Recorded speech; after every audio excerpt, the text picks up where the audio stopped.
Alright guys, it's me the Tycoon coming back to you with another review, and this is of The Penguin, episode 4. It's on Sky Atlantic or HBO Max, whichever country you're watching this in. Even Geo Cinema, if you're watching this across any part of the Far East of Asia. Sorry, I thought I'd get that in. So, as part of my week by week review of a TV series, this one was the one that I chose, and wow, has it gotten better and better.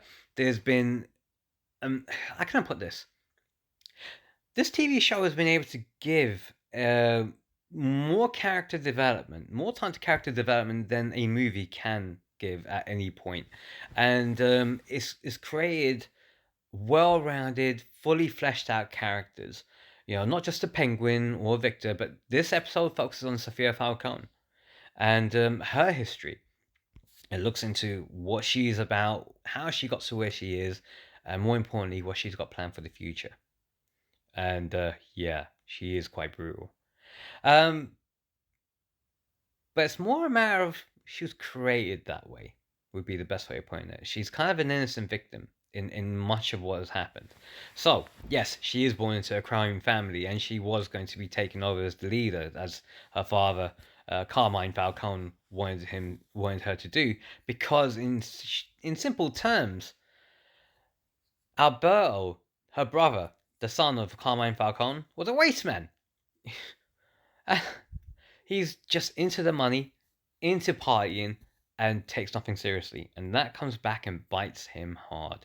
Not only because he can't save his sister from when something very serious happens to her, but also it, you know, puts into the Penguin's mind that, yeah, this guy does need to be taken out. And he does in the first episode. So, how does this happen? So, the events take place straight after the episode, the previous episode ends. You know, they're in the alleyway. The Maroney gang is laying it thick and hard to the Penguin, and Sophia Falcone recognizes that the Penguin has played everyone. And there's nowhere for the Penguin to go. Everyone has been played. She's recognized that and can't do anything at that time because, you know, they're gonna be killed.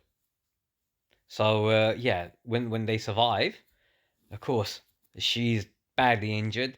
Calls her doctor, who helps her. You know, played by Theo Rossi.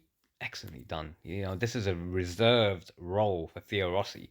Most of the time, he's very dynamic, loud, out there. He's an extrovert, but in this role, he's very reserved. He is quite patient as a doctor. um, and then they go into the history. So Sophia Falcone's history was labeled as the hangman, but that wasn't what she was. She was actually framed by her father. You know, she's got a lot of repressed memories as well, and basically, they set up a foundation uh, as a front.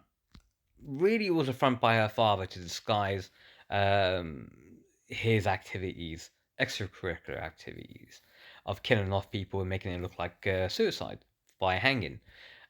Which a reporter put two and two together and used Sophia Falcone to try and get at it. And unfortunately, it all goes very wrong. The Penguin at this time is her driver, and you know you actually go back and see that there's more hair on his head. So there's a passage of time element here, which is really nice to see. You know, the makeup is really good too. But the father is played in this role by Mark Strong. Carmine Falcone being played by Mark Strong is something that is needed. And he needs to be in more TV shows, more movies. Mark Strong is a phenomenal actor.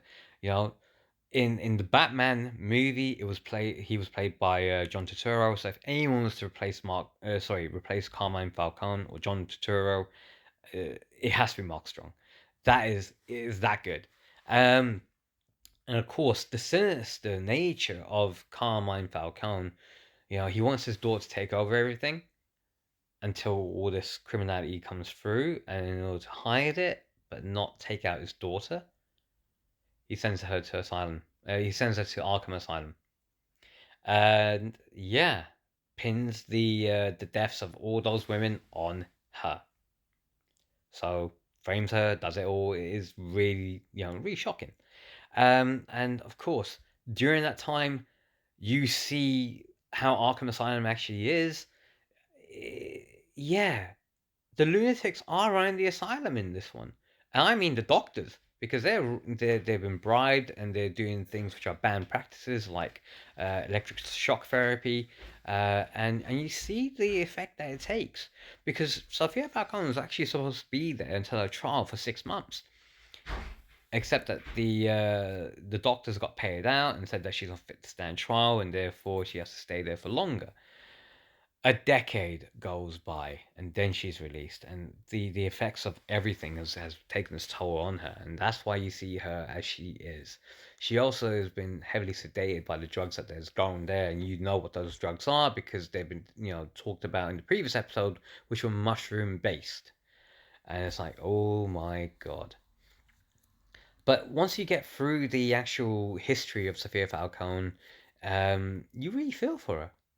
You really do feel for her, but not too much, because the old adage is, does the environment create someone or are you naturally born that way, comes through on this one. And in many ways, the environment did bring out that side to her. It's naturally in her, you know, and they just gave her the stimuli to bring it out.